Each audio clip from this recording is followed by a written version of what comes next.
Hi, Pierre-Louis AKWA Technologies. Welcome. Now we're going to talk to you in this video about the programming of the vacancy sensor. Just a quick recap. There are 5 videos for the installation that we've designed. The first one, we connected all the cables, the valve to the controller. Then we create a blank canvas. We reinitialize the controller to allow the programming of the leak sensors. Now we're going to do the programming of the vacancy sensors or the movement detectors.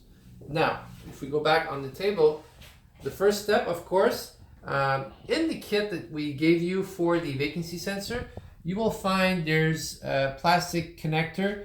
We call it a jumper. Now, what you need to do with the jumper, the first step, go on the controller, where it says motion, for motion detector, insert the the jumper into it. Now, what you're doing right now is you're essentially telling the controller, reserve for me zone number 4, because it will be used for motion sensors. So why do we need a motion sensor? Leak sensors allow you to detect water puddles, but the best way to protect your home, of course, is to make sure you have a prevention solution. There's 2 ways to do prevention: through a movement detection, or which is an automatic way, it's programmed every 2, 4, 8 hours and so forth.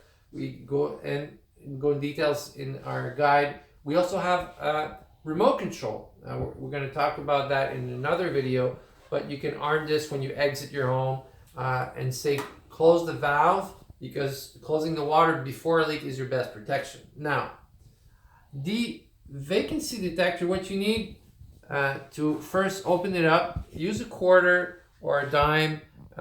There's a small hole here that you simply insert the coin, you twist it open, and the first thing to do, you'll notice this has a dome. And the way technology works, it detects in a 2 by 2 feet radius, it detects heat, movement of heat.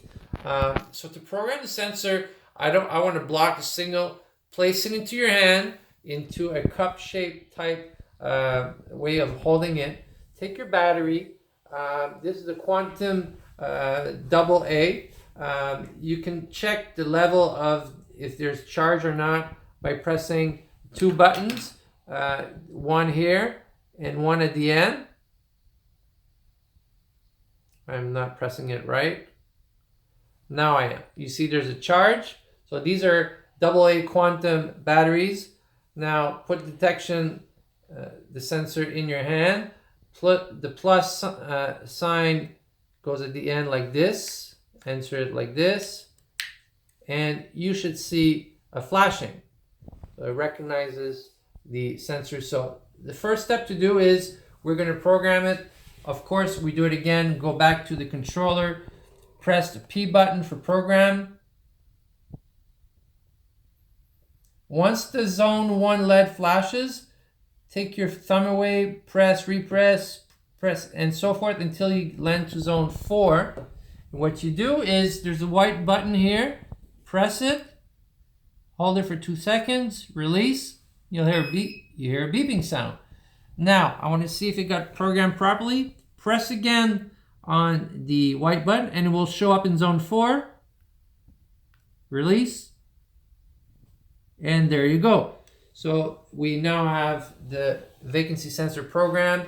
What you do is basically place it back, use your thumbs, positioning it, and it's ready to go. Now, we've done all the programming of the wireless leak sensors, the vacancy sensor. Programming is complete.